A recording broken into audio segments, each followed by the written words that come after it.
live. And ladies and gentlemen, this is your Monday Mayhem show. I am Monday Mayhem Warriors. I'm sorry, Mike Sorgatron Sorgatron on Twitter. There's a little lightweight if you are joining us. And damn it, there's a Zoom logo in the corner too. I didn't realize that was going to happen. But I am just freshly in from about 5 days on the road and about 32 hours on the road collectively, so I don't want to go set up the studio. So here we are doing this, and our other method, apparently something happened to it. So we're live on all the places, but with us first of all from Beacon, New York, it is Mad Mike. Hi, Sorg. Hi. Sorg. It's Spider-Man week. It is, and sadly, I still can't see it this week because of scheduling, and I forgot how calendars work. So I'm still very sad about that.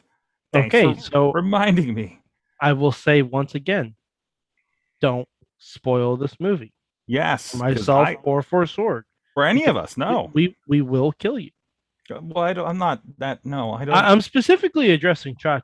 Oh yeah, there's that.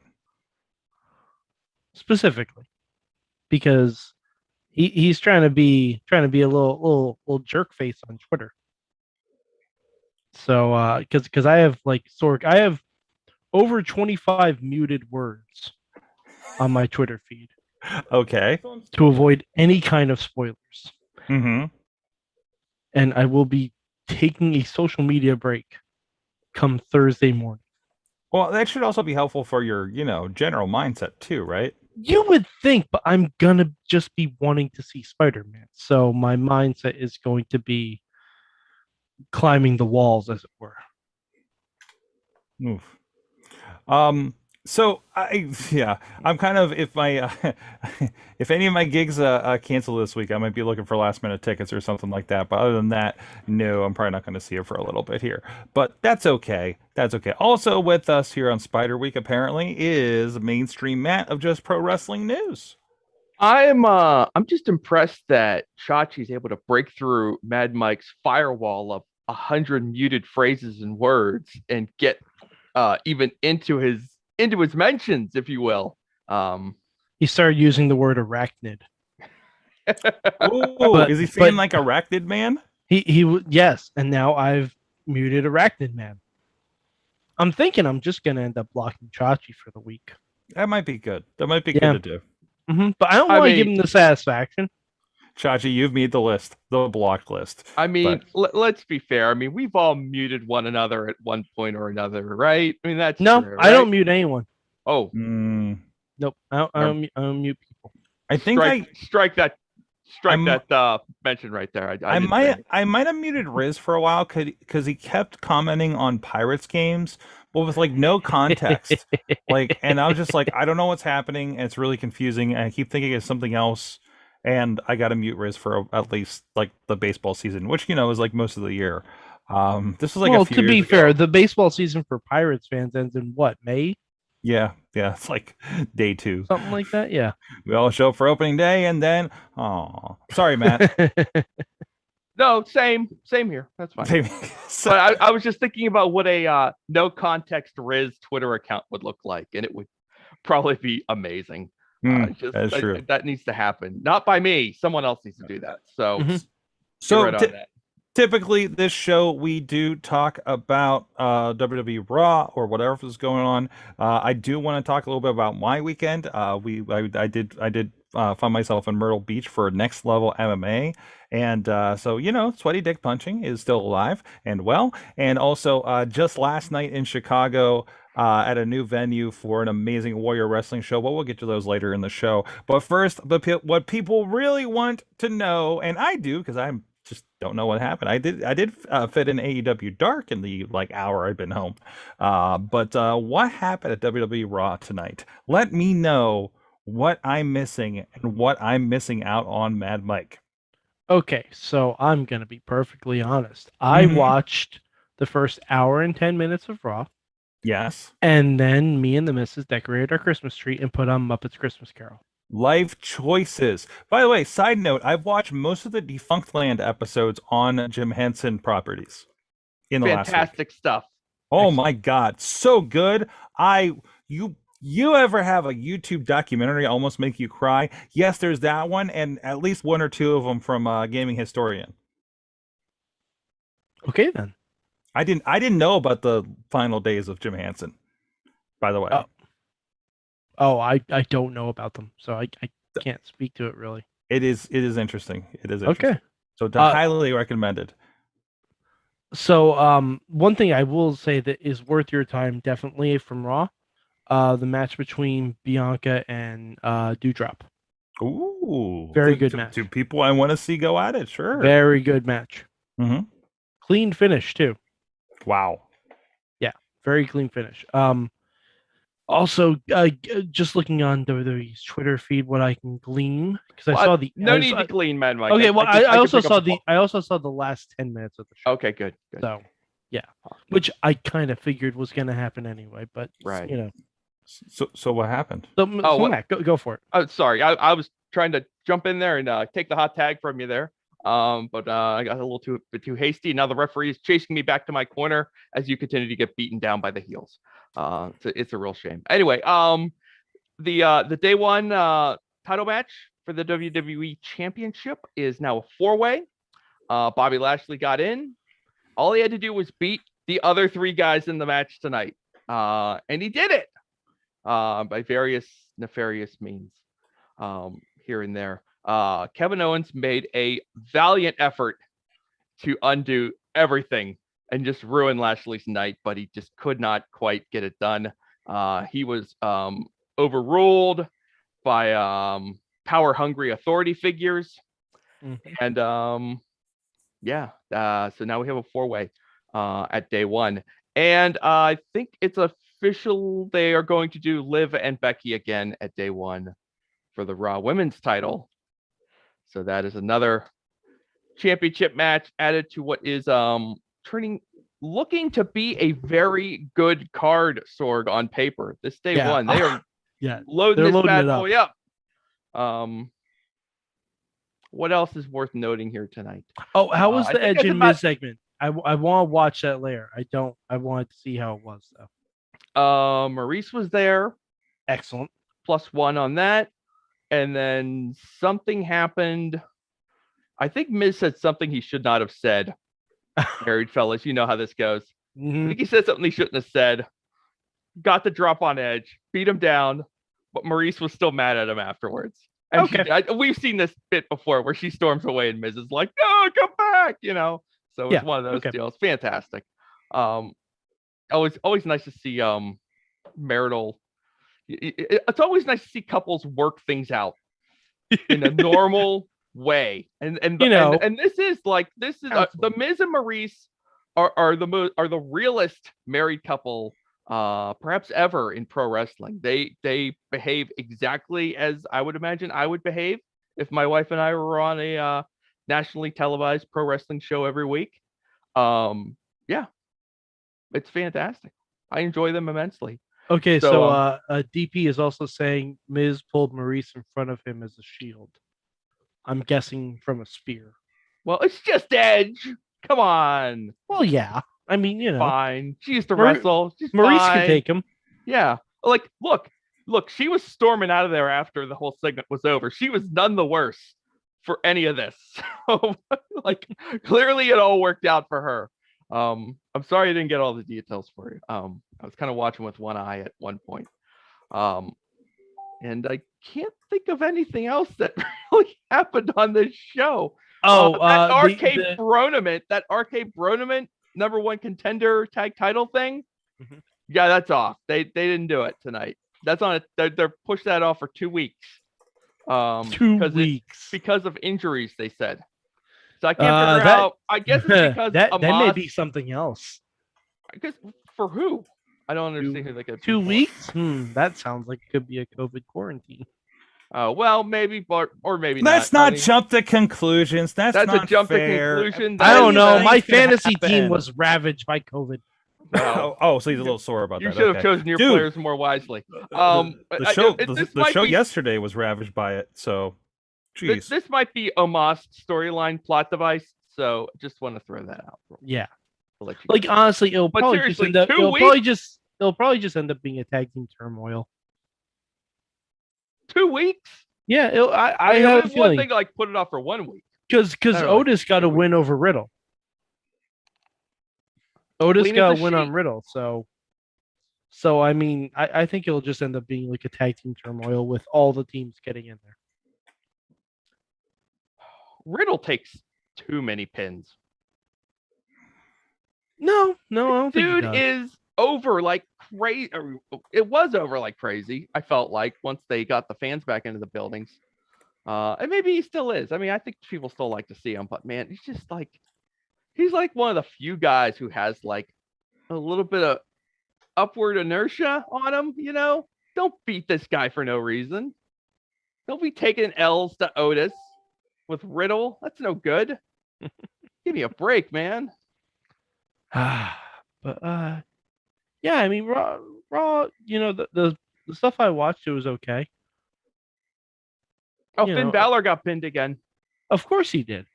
You know, I'm glad he. Austin Theory was taking a selfie and it distracted him. Oh, jeez. So Dolph Ziggler pinned him. Jeez. Balor hasn't won. You know what? Balor ain't been right since that top rope snapped. Mm-hmm. That was a if I believed in long-term storytelling in this company, I would I'd be trying to tie a thread here. But yeah. So good. You know? You're not hearing me typing, right? I'm making some notes. No, I hear you. You hear me I typing? just thinking about like typing. Oh, so we got Riddle taking too many pins. We got Finn Balor taking too many pins. You know, it's just I don't know. Not the way, in my opinion. I don't know. You know, you got guys who could actually be useful to you if you would just take a little bit of care, but you know, you gotta do what you gotta do. I don't mind them setting up something where Austin Theory gets to beat Finn Balor and you know that gets Austin Theory to another level. That makes sense. But why do you have to like beat Finn Balor to get the Finn Balor getting beaten by Austin Theory? That doesn't help. You know, that kind of diminishes the value once you finally get to that point. You know, you got to keep these guys strong, right? So they can be fed to the next guy. I think that's how it's supposed to work. I don't. In theory. In Is theory. Dana Brooke still the 24/7 champion? Yes. Excellent. There was they were out in the streets of Minnesota. Okay. She was just casually walking along with Reggie. Apparently Reggie is no longer interested in this belt. R-Truth and Akira Tozawa were disguised as a Christmas tree and a snowman, respectively. Excellent. And you know, shenanigans ensued. And you know what? Dana put up one hell of a fight. I think Tamina showed up at one point, just in the streets of Minnesota. Well, you know what they say, nobody's meaner than Tamina. And they I believe Dana and Reggie escaped over a snowbank. I'm surprised there wasn't like a sleigh ready for him. Those with horse-drawn, like a horse-drawn carriage or something like that. That would have ruled if they would have like jumped over a ledge and like there was a waiting horse-drawn carriage and they ride off. Yeah, that'd have been nice. But yeah, gotta say something for the Christmas that. show. That was like it's always nice when they take things outdoors. So that was interesting, if nothing else. What can we say? Yeah, I mean that's pretty much it. It sounds like for Raw. I'm excited. Day one looks like it's gonna be a good show. Like that fatal 4-way, that's gonna be a baller match.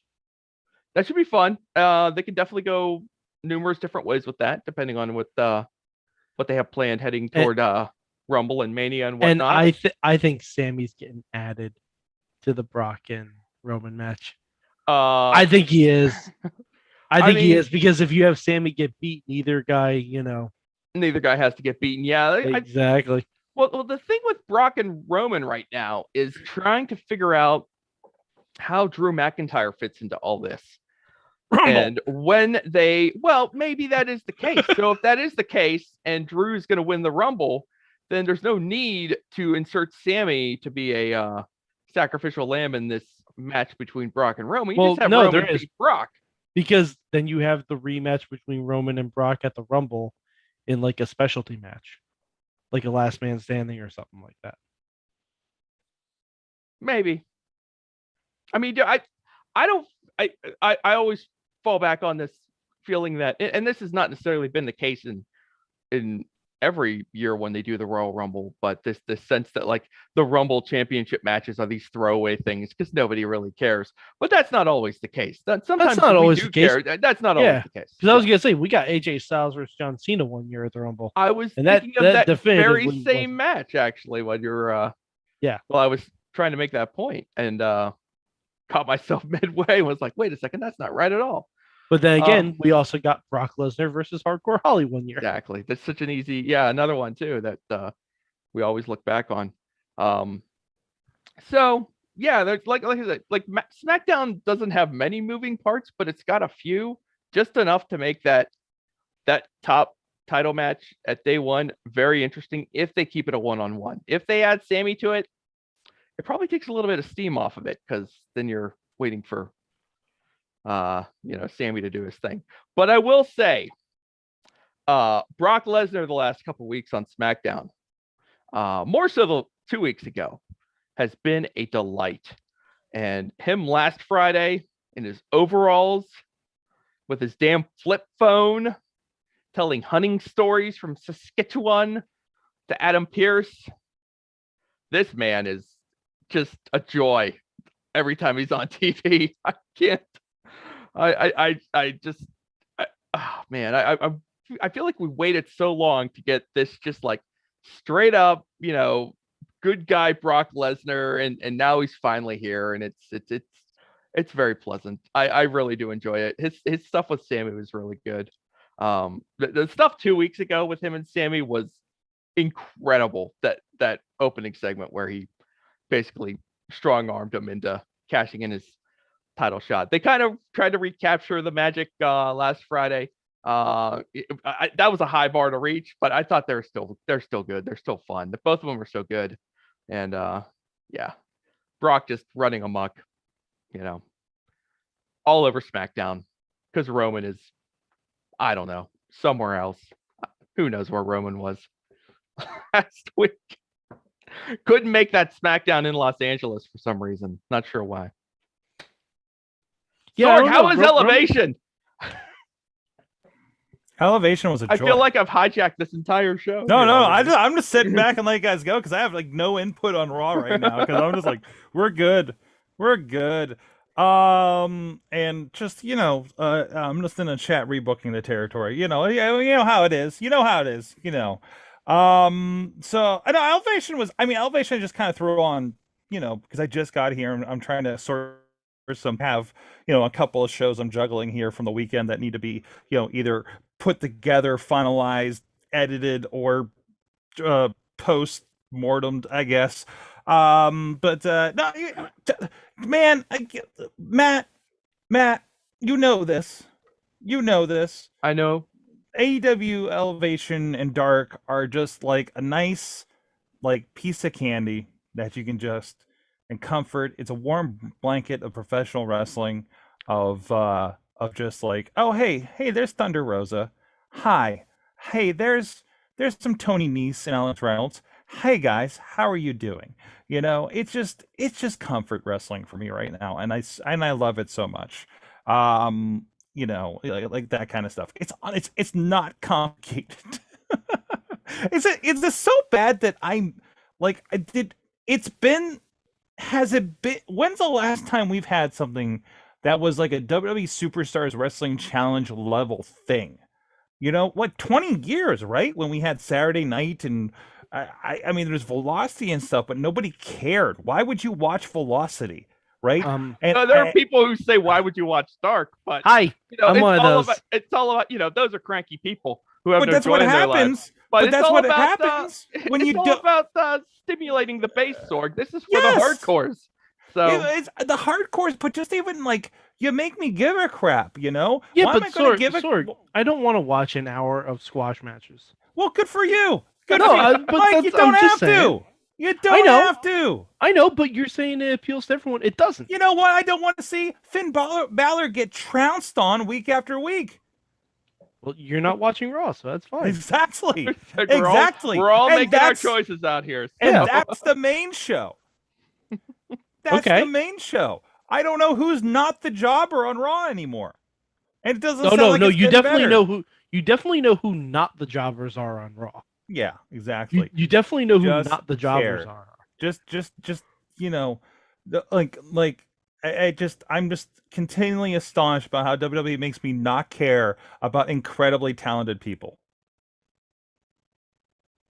That's it. I don't know That's what what to they're say. good at. Yeah. That's what they're good at. I don't get it. I don't get it. But I don't know. It works for something because they're making money. It works for the kids, I guess. But I just, you know, we talk about stories and stuff in wrestling, and I don't get what the story is there, and I don't know. But anyways, no, it's so yeah, Dark was good. It had, Thunder Rosa beat somebody up. Eddie Kingston's wild. And Mark Henry's just the chillest dude. My favorite line, Mark Henry line of the night was, I think he was talking about Emma. Oh my God, I'm going to butcher the name. Emma, help me, Matt. Emma, I want to say Emma Sakura, but I don't think that's right. Emi Sakura? Emmy Emi Sakura, thank Sakura. you. Okay, God, good. this is still me. That's okay. I need a cheat sheet. But he was either talking about her or her second out there, her manager out there, and he's like, I normally would say I wouldn't trust her as far as I could throw her, but I can probably throw her pretty far. Yeah. You get it? Because he's Mark Henry. Yeah, so yeah, that was my favorite word of the night. But that between that and Tony Schiavone feudally trying to teach Eddie Kingston how commentary production works, that's the story for me. That's where my interest lies. So, Eddie was like, when Eddie was starting out on commentary, he was doing the duck and cover every time they set off pyro. He was like diving he underneath was. the desk. And I don't know if Tony genuinely or just for fun begrudgingly tolerates Eddie. A little bit of that. I mean, I don't know. Eddie seems like a delight. Oh, I bet he is. I bet everybody's fun and and that's the other. And again, if it was just the wrestling, no, Mike, I probably wouldn't be sticking around. But the commentary, they're having so much fun, right? And okay, that's fair, but that's what keeps me on. Yeah. That's one of the things that keeps me on, and you get to see some of these people kind of flesh out, and it is cool to see, like, even the enhancement talent. Like, it is kind of an indie level thing, right? Because I saw last night Jason Hotch, who's been doing dark stuff, right? But he has also been doing some very fantastic stuff on the indies that we've been able to film the last few months. He was here for WrestlePit, just last month when we did that. So it's a that level thing. It's a hardcore thing for sure. But it's also just like, if you just want to see some wrestling, it's good. It's not. There's not Matt. You agree? There's not bad matches. Sometimes there's a squash here and there, but like they give them. I mean, we have to breathe. We have to be clear. There are rarely bad matches on Raw too. No. That's right. No. Legitimately. There are very rarely bad matches on Raw. There are a ton of bad stories. There are a ton of bad booking decisions. There are rarely bad matches because everyone on that roster is super fucking talented. They are super fucking talented, but yet I am not made to care during their matches. but that's not about the matches themselves. This is what you always tell me because I tell you I don't care about the matches on Dark Elevation. Okay. So you're hoisted by your own petard here, Sword. Don't you talk about my petard, sir. There are very good matches on Raw. If you don't like the story, it's going to be hard to get into them. But there are good matches on Raw. It's not even the story, the moment, the vibe. I don't know, man. Hey, it's okay. I don't know. There's something out there for everybody. So if you don't like the wrestling that you're watching, just find a different wrestling. Trust me, it's out there. Or turn on Muppet Christmas Carol, which is delightful. I do enjoy this. When we get Muppet Wrestling, I'll be watching that too. Hold on. Hold on. Yeah, no, I'm kind of curious too. I think I showed the wife the episode of Raw where the Muppets hosted. Oh, good. It was wonderful. And by the way, if you want to revisit that is on Peacock. And also, if you go over to Disney Plus, because I saw this when I was watching my Defunctland Jim Henson binge, there is a wrestling match segment from the Muppet Show. because they showed a clip on it, and I knew it was from the 70s. I'm like, are you kidding me? Wait, There's a what? Muppet. Yeah. Hold on. I'm going. Hold on. I just put Muppet Wrestling, and you'll find it. Disney Plus. It's on the Plus. No. Well, I mean, I imagine it's on the Muppet Show. So also Muppets, like pre-Muppet Show, the Muppet stuff was wild. Like did you know the Muppet Show pilot was called Sex and Violence? Mm-hmm. I had no idea about this. But anyways, Sorg, go watch those old Muppet shows, Sorg. It gets weird, man. It is wild. It's just like, but it was for adults, and they were trying to do for adults, and Henson didn't want to. Actually wanted to do adult stuff and was like really hesitant to do Sesame Street, right? And Sorg, just like, Sorg, do you know who the host was for that episode? Who? Because that's how these. That's how you look for it. Yeah. This is, I don't know. This is actually from the second. This is actually from Sex and Violence. So so it's not going to be on there. Okay. Yeah. Did it? Whoa! There's a. Wow, the Muppets welcome Alice Cooper. Okay. And you do get a notice on the Johnny Cash episode, by the way. You get a notice before like half the episodes. You do. Yeah, actually you do, yeah. But we've talked about this before. Like, yeah. Like they flashed the notice, and then I watched the episode, and I don't know where the offensive part was. And I know the Johnny Cash was a Confederate flag. Right. So that one would have stuck out to me. I would have been there it is. That's the bad. Anyway. Yeah. But I mean, it's just sensibilities of the 70s that just don't work well. I think there's definitely a lot of probably a lot of stereotyping. There's definitely a lot of stereotyping on the Muppet Show. So there's yeah. I mean, I used to think everyone from Sweden was like that. So yeah, I know, right? I mean, it's really just kind of crazy. colored an entire thing. Yeah. Also, I didn't really know messed me up. I didn't know the Muppets were part of the early Saturday Night Live, and then everybody hated the Muppets. Showing them up. Jim Belushi, yeah, they're just like, hey, let's have some time on the show for the people. Anyway, so I had an interesting weekend. Okay. First of all, anytime I go to Carolina and go to an MMA show is the wildest thing that I've ever seen. I think the first one that I got to produce down there had a street fight. I think I've talked about on the show. And this time, there was some really interesting technical issues that had nothing to do with us. But I watched I watched the guy come out, get checked by the commission, argue with him for a minute, and then leave. And they said they were going to go to the next fight. And then the next fight came out and then went back. And then the first guy came back out again and then went back. And then we took like a 20-minute break to figure out what was going on. What the hell happened? Anyways, it was kind of like a wrestling show at some point.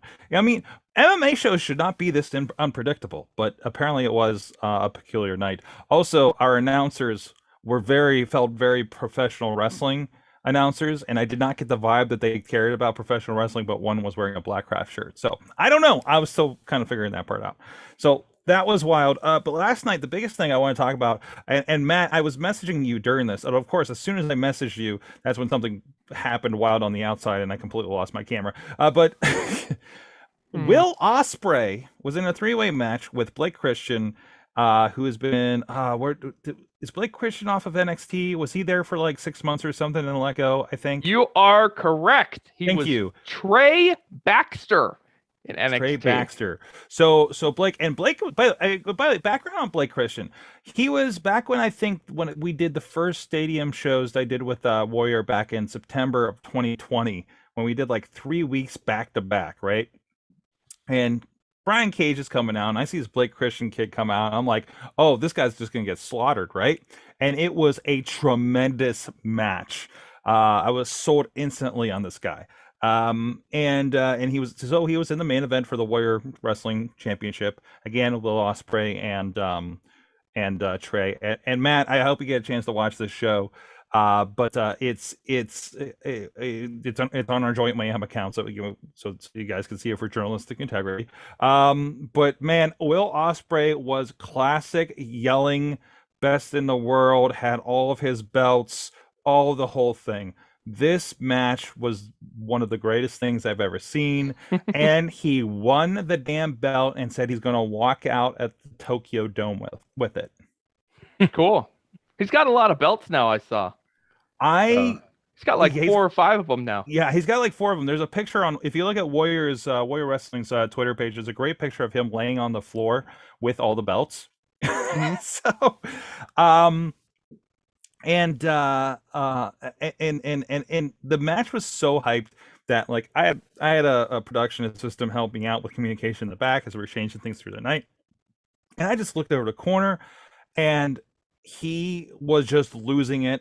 Everybody on my headset was losing their minds. I haven't put it out yet, but Missy has apparently video of me at the production table, just going nuts during this match because they go and you know, hey, I guess I could say we don't know who wins. They never tell us who wins on these things, like any match. So we're just going with it, right? And I don't know, yeah. So we don't know that this is going to happen. So we all lose our minds on production. Yeah, I don't think anybody. I think the announcer knew and still like was dumbfounded, right? And it was a great moment. They had like, I think they said over 550 people there. I'm like halfway the show and realized that like every seat was filled, and it was this convention center. First show that Warrior's actually done, not in the high school that they're based on, because again, Warrior Wrestling amazingly is a charity for the high school. So, and they're doing these bonker things. Mercedes Martinez versus Thunder Rosa was an amazing, actually, mat game for a lot of it. Demonic Flamita and Aramis had a tremendous out of the gate match. I got Vegas Mikey. That's what I'm calling him now to keep him straight in my head. He's actually he films over at Future Stars of Wrestling in Vegas, and he comes into Chicago just to do Warrior, right? And Jen Doe, who I know is a wrestler in training out there with freelance wrestling, they freaking killed it on cameras. I've worked with them both a couple of times now, I think 3 shows a piece. And like right out of the gate, we had no pre-shows to warm up or anything like that for this thing. And they like we had Flamita, and Aramis just going all over the place, and they were just on top of things. I'm so happy with those guys about what they did there. I'm still vibing off that show, Matt. It was just one of the most positive wrestling experiences I've had.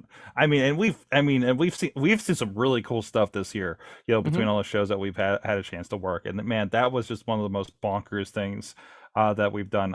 Always great working with Rich Bacchini and Nick Hausman over there on commentary, and then just Steve and the crew, they were just freaking top notch. And for as big as those shows are, because like we've done big shows, guys, and there's always like a wild, like kind of tensions vibe, no matter who's doing it. Like a lot of people we like, but man, it's the most chill vibe. It's one of those you go and we're like, oh, this is what backstage could be at a wrestling show kind of things. And that's really cool, and I think it comes through on that product pretty good there. Also, we're doing a Sunday show. It's kind of nice to do a Sunday show, although coming home on Monday was a little weird because here I am, like kind of here on Zoom because I couldn't set things up in time. No, just a tremendous night there. You know, I know Twitter was all over it, everything like that. Also, Tina saying Rich is one of the hardest working commentators I've seen. Hear him at least 4 other promotions. Yeah, man, because we were talking about Enjoy Wrestling. We were talking about Rich and I have been talking a lot about production and improving production. And even if you look at like the Warrior Wrestling shows from last September to what we did last night, like you can kind of see the progression and how that's been going. And we've been working a lot on that and kind of smooth over some of those things.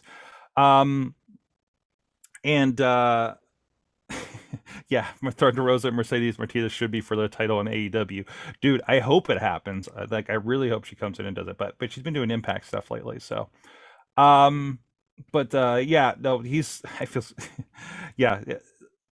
But really cool show. Frank the Clown. Yeah, Frank the Clown is an interesting. Frank the Clown wore this thing. If you see some of the gifs again over in the Warrior Twitter account, I don't know if it does it justice, but I've never seen a jacket that apparently just had a lot of reflectors on it. I literally thought this thing was like a wildly sporadic light up display. and apparently it was like I looked at it with my own eyes and looked at the monitor, and I couldn't figure out his jacket. So, um, but yeah, no. So always really cool stuff there. I'm trying to remember anything else from the Wire show. Sorry, I'm a little road fatigued right now with my brain. But no, really good show, really fun, and really looking forward to. Oh, we got to catch up with Sam Adonis a little bit too. I know he just did that Triple Mania and had a lot of stuff. I did not ask him about that miss that he made, but I will say Sam has taken that in great stride. We know Sam. We know seems to have a pretty good sense of humor about himself. But he did this lengthy post on Instagram where he was just kind of like, well, that happened, and what can you do? And it's something about you miss 100% of the shots you don't take and stuff like that, like every cliche in the book.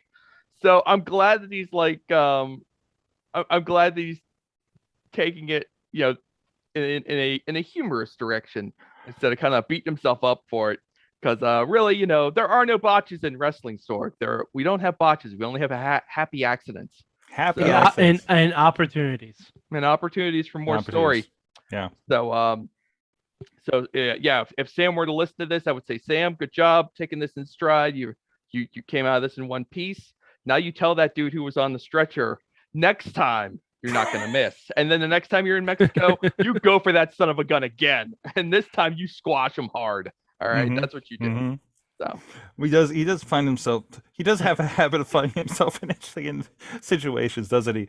So, but he had it with Taven.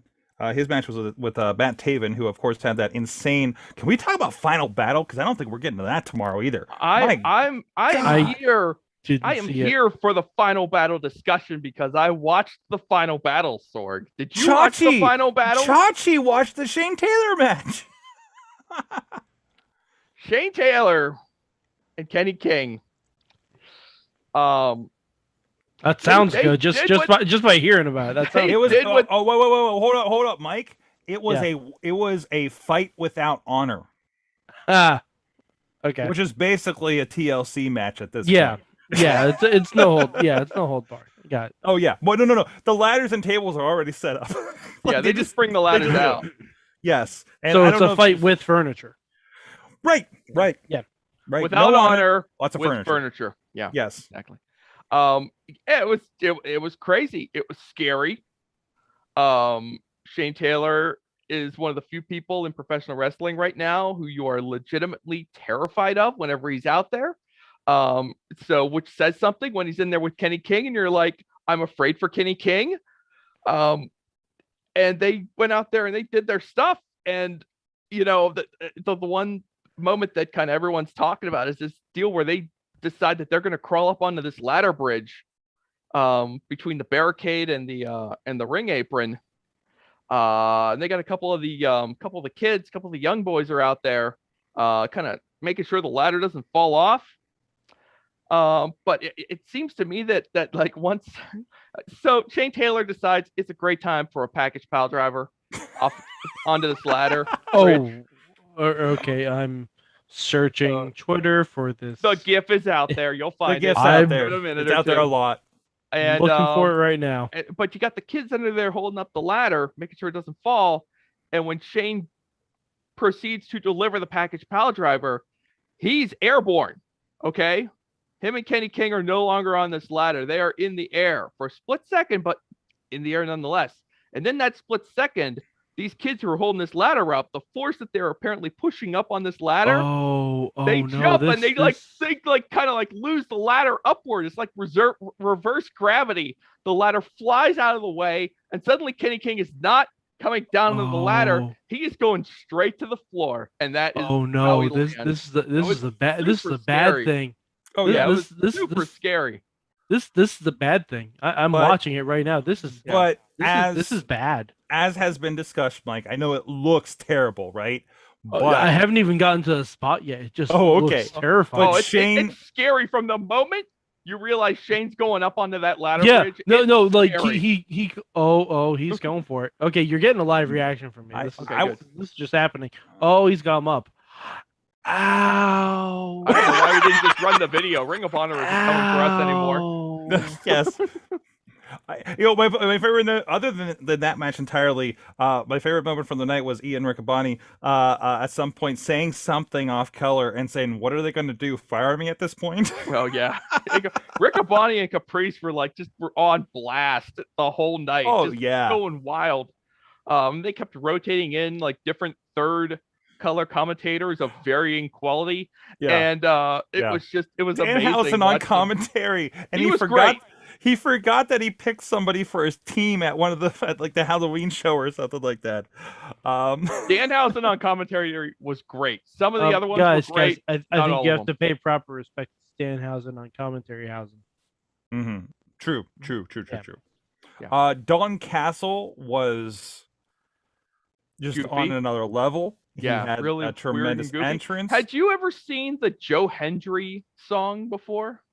I have. I witnessed it, I believe, in person at a show. Oh, really? Okay.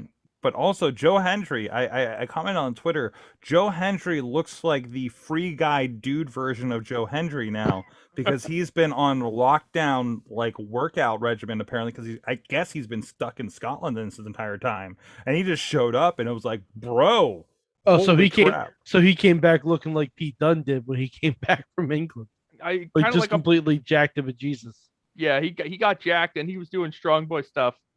But yeah, I wasn't ready for all that stuff. The Briscoes and the OGK was freaking spectacular. That destroyer, that Doomsday Destroyer thing they did was the wildest thing I've ever seen. When he goes over the top rope, when Taven came over the top rope to hit it, unbelievable. I saw a gif of that too. That looked just that was wild. Amazing.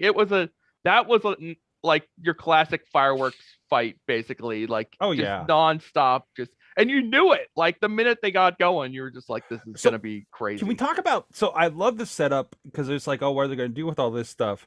And it's this, and I think did I talk about this on show or on Twitter last week about how there's like there's a WWE ecosystem and then it's not just like you're an AEW Ring of Honor. It's like it's all this wild ecosystem with New Japan and everything. Like Chaos is being represented by Sue and Trent over on AEW. Like it's like you have WWE wrestling and then you just have wrestling, and Ring of Honor is really getting in that between Deonna Purrazzo coming out to challenge Roxy, FTR coming out to challenge new tag champs Briscoes. We did something with the. You're just gonna gloss over the fact that Braun Strowman showed up at this show, Sorg? It was actually Braun Strowman showing up was probably the worst segment. So I mean, was he with EC3? Yeah, it was with EC3. Yeah, okay. But like the reveal, I think they botched the reveal on production because they kind of leaned on like these guys kind of standing in the entrance a little bit. Well, Sorg, what are they gonna do? Fire the production guys? Well, there's that too. Look, they did what they were gonna do, but like when it came to like reactions for the night, like when Braun came out, like the crowd gasped like at seeing him. Like it's not the level of guy to you be fair expected to see at that show. That's the largest person that's been and then largest person he probably is. He is. No, I'm saying it like with a laughing face, but it's probably true. They had the largest person in Ring of Honor history, and Braun Strowman or whatever his name is now. And then they had Share. And then with Gresham winning the championship, apparently they have the smallest champion now. Mm-hmm. So they went both ways. Mm-hmm. So by the way, that Lethal and Gresham, oof, holy crap! But that was a classic like crazy Ring of Honor thing. I love it was crazy to see like how many angles got shot on this show because you expected like this just absolute. You expected the show to feel like a dead stop when it was over. Like, well, that's the end, But it was like, no, there's like, I wonder, but you left the show thinking like, I wonder what EC3 is going to be up to. I wonder what the Briscoes are going to be up to. I wonder what Roxy is going to be up to. What's Gresham going to be up to? What's Bandito going to do? Like, he still has a claim to the, kind of has a claim to the title. So... They basically stripped him of it with the being out with COVID. Also, there's like the second time he's been out for COVID. So I think Garza was like, "Come on, Bandito." So no, any day now, Bandito, you want to help us out here? I Make it mean, easy. yeah, FTR Briscoes, which I mean, almost obviously is going to happen over on AEW, right? So so this is happening. You know, I know people kind of like say, well, because I forget. Oh, honestly. Oh, by the way, big helping set up show. He was just like part of like the staff at the Myrtle Beach Sports complex that we were at Thursday and Friday. I apparently found like the world's biggest Shane Taylor fan that was like really excited and was like, you know, is AEW going to buy Ring of Honor? I'm like, I don't know, man. They're bought by another company and stuff, right? So but yeah, like I don't think like Sinclair's gonna keep Ring of Honor. I don't think anybody's buying the brand or anything, but they're gonna do this thing that everybody else has been doing, right? I mean, they think they're going to be back in April. like I don't know if they. I think Sinclair probably, you know, I think Sinclair probably did a we have to clean the slate here financially because, you know, COVID kind of destroyed the you know, us making money off of this thing kind of deal, but and reboot things. And I think they're just gonna, I think your champions are coming back. I think everybody else is, you know, not everybody, but they're going to maybe come back with a smaller roster or different kinds of deals for some of these guys or something like that. So you know, I mean, it's I'm really interested to see what happens in April. I think, you know, I think it's going to be, you know, this in between time, this 3 months is going to be fun. I think for what they're going to do with these, you know, champions and everything. I think you'll see a lot of Ring of Honor on GCW because they won't stop talking about GCW on Ring of Honor apparently. So, so I think that relationship is good, and looking at stuff we're seeing with that, and like, geez, even what we saw this weekend with Warrior, it just seems like everything, you know, we saw the claimed New Japan champion taking on the Impact X Division champion for a whole nother belt, and this dude Blake. You know, I mean, that's just that's also awesome, right? So, Oh yeah. I mean, this is the kind of wrestling world we live in, and it's like it's the most interesting thing. It's like, you know, forget dark, look at all this other stuff. You know, you're it's not even like WWE versus rest of wrestling. It's like WWE versus what are we watching on Fight this week at this point, almost. Yeah, a little bit, because I mean, You it's know. the same. It's like you the won't- WWE. It's your pool of WWE guys, and it's the pool of everyone else, and everyone else in that other pool, almost everyone in that other pool could move one way or the other, and Man, show you up in know different what? places. You know what? You know, it's almost like there's like a national or international wrestling alliance right now. Yeah. Hmm. I don't want to let the we can't shut the door on the final battle discussion without a quick mention of Josh Woods versus my boy, the Mecca, Brian Johnson. I was in a Discord chat during that match with people who had never seen him before. And indeed, as always, this always happens, Brian Johnson won them over because he is a great professional wrestler. Yes. Yes. Yes. Yes. I don't have any more to say about that. Also, weird that he just like weird that he just like spent all of his rope breaks like right out of the gate too. And I didn't see where that was a strategy that paid off or anything. Well, that's what we're saying. The pure rules matches are always the best when you have someone in there who is not good at the pure rules in the story. Because then you get to watch, because then it makes the pure champion look like a genius, because he's just like playing with this guy the whole time. And they're like, what the hell is this guy thinking? You know, it's like watching the quarterback run out of the back of the end zone. You're just like, what's this guy doing? So it's like watching someone who knows how to play Smash Brothers against someone who just mashes buttons. Yeah, kind of. Like that, Okay. Yeah, and Brian Johnson was the button masher. He was definitely a button masher. Mike, the end of this match was help me, Matt. It was kind of like a sleeper hold, and he had him. So Woods was sitting on the top turnbuckle and picked up Johnson in this kind of sleeper. So he's like got the weight basically, you know, on his neck head kind of pull up thing, and he tapped out, fell asleep. That so he had like, you know, okay, and there's nothing you could do because the rope breaks were gone. Wow, that's the cool stuff they get to do in that division. Okay.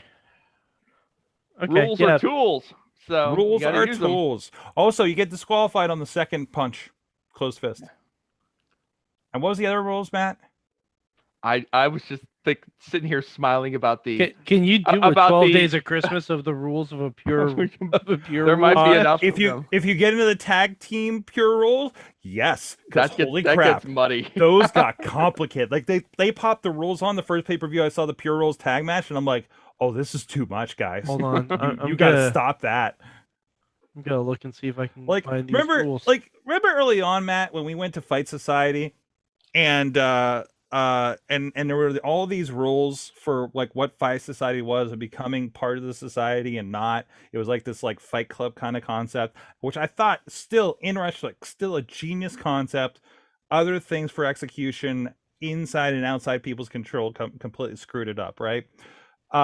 This is kind of that, but they have enough control with it. But it's Mike. Okay, so if you get have a chance. 5 seconds to exit the ring. There you go. Yeah. Okay. 3 rope breaks. Yeah. 2 closed fists. And you have to hold the tag, rope the tag in. The Sure. Oh my god, the tag reps. Mike, did you see the bit on NXT last Tuesday? The grizzled young veteran stole the tag rope during the match. Oh no. Yes. Saw And that. did what? And suddenly the referee was like, "Well, what can I do? You can't tag him now." I'm I like, saw that. He's literally like the Briggs Well, or Jensen it's or whatever. They 'cause got like his 'cause- arm around the turnbuckle. He's like, "I'm right here in my corner. Just tag me." And he's like, "Nope, can't let this go. Can't let it go." Because the grizzled young veterans are trying to match the urban street tactics. That's what the deal is. I assume they're kleptomaniacs now or Well, something. no. I think this is like a long version of Coming to America. Like they're trying to learn American tag team customs because they're from Liverpool, right. so they're trying to figure out like this doesn't work over here in the States. We gotta figure this out. It was the dumbest thing. It was dumb, but also like it's just one of those things that it when it happens, just like this is so dumb. But you just kind of like you can't help but laugh because it's just completely absurd. The referee like just waving his hands like no, poor guys. Yeah. Anyway, Well, on that note, Mike, I have no TV to talk about because I've been on the road for the last week. So So you are not caught up on the Hawkeye. not on the Hawkeye. Listen, man, it's been so busy, and I realized after this weekend, I'm basically home free for about 2 weeks for stuff, unless somebody has some wild last minute, hey, we're gonna do a big show on New Year's Eve kind of thing. Oh wait, somebody does. So which we're still figuring that out. But no, I think I'm going to have a lot of time to catch up on those things. Guys, I need to go watch the Insane Clown Posse documentary that just popped up on iTunes that I'm realizing that Katie and I were both interviewed for about, I don't know, 5 years ago, and we're curious if we have make an appearance on that. So yeah, I got a lot to catch up on, guys. Actually, I'm taking Wednesday off, and I'm going to watch that documentary. So I mean, that's not going to take all day, but that's a long documentary. Oh, okay, it's not. Okay. Also, I need to play freaking Halo because the campaign dropped on Wednesday, and I get a chance to play it yet. So that's my Wednesday, and I'll watch Winter is Coming. Tomorrow we do have. Last night I worked with MLW's Rich Pacini, but tomorrow we're gonna have MLW's Joe Dabrowski. I gotta get used to saying that. Is he Mr. MLW? I used to joke that he was Mr. Ring of Honor because I was trying to pump up his ego. The voice of MLW. The voice, the other voice, one of the voices of MLW. One of the 2 voices of MLW. He will be with us, I think. And I will be using the entire time to try and get him to convince Dario Cueto to come on our show. There's that too. Oh my god. We need to try and convince Dario to come on for the first week of Mayhem Mania. Well, funny you should say, because I have booked now the entirety of January for Tuesdays. Excellent. We're going to need all the people we can get. We got Justin Idol coming. We have the Beast Man. We have the Lebanon Dawn, Joey Moses, along with Tito Ulrich. Should we have a rule that we can't let our guests book themselves? Yes. Should that be a standing rule? That should Yes. probably be a standing rule, yeah. Yeah, Yes, standing And rule. standing we also Don't let have, the forbidden door hit you in the ass on the way out, guys. we also have Julia the Dime Piece that's going to be joining us that month as well. So a lot of things going to happen there. A lot of new Awesome. faces. With at least a couple new faces there. Mm-hmm. At least 3 It's new always faces. fun to explain the rules to new people, sort of. Yes, yes. A So competitive thought experiment. and The rules are very simple. Very simple rules. Very simple rules. And I'm trying extremely to remember. simple. I'm trying to remember if I scheduled anybody for February yet. I think that was Justin. I was trying to figure out if Idol should have been first week or February. So Justin Idol will be part of that first wave of Mayhem Mania. Oh boy. Yes. Matt, I'm gonna pre-game this. Does Justin Idol's cat get a pick at Mayhem Mania? I mean, we've Well- been trying for so long to get your dog to book a match. Oh, it's Now- not. It wouldn't be but- the first cat to make a move on Mayhem Mania. But if you recall. Sword, does anyone speak cat? Well, do you speak Liddy? Yes. Is that how that I knew Liddy was going to be on the show, so I took a crash course. You know. Hmm. But as far as I know, and again, I could be mistaken, there's no crash course in cat. There's a crash course in Liddy. I talked to like Muzzy. Remember that video language program for children from the 90s? I don't.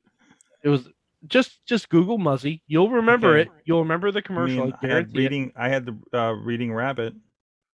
Okay, yeah, it's similar, but Like like one of those? Okay. Muzzy was like a French, like a Totoro kind of cartoon, and taught you French, Spanish, Italian, and German, but also now speaks Liddy. Muzzy French. Oh my. Yep. Oh, wait. There's Yeah. a CG and a 2D version of them. Yep. French for Nice. Kids, Muzzy BBC, homeschool French curriculum and lessons. This is where I need to start. Yep. Is there a Spanish version of this? I believe so. I Oh. only you know, Mhm. I was familiar with the English commercial, but not. Very interesting. Very, Yes. very interesting. Okay. All right. I've learned a bit. Also, just in case, keep an eye on Thunder Rosa's video blog. I think Missy might make an appearance. I don't know. I walked by and I didn't realize that was a camera.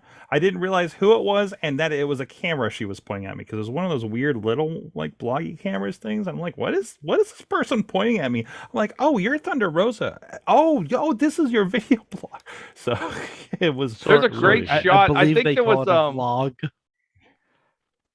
I think there was a shot. I don't know if it was a GIF or what. I think it popped up on the Warrior page or Warrior Twitter or somebody else's. But somebody runs and like dives over the guardrail, and there's a fellow with like his camera on like a stick like this, and he's like sprinting after him as he's doing this dive. I was like, Was he ringside? yeah.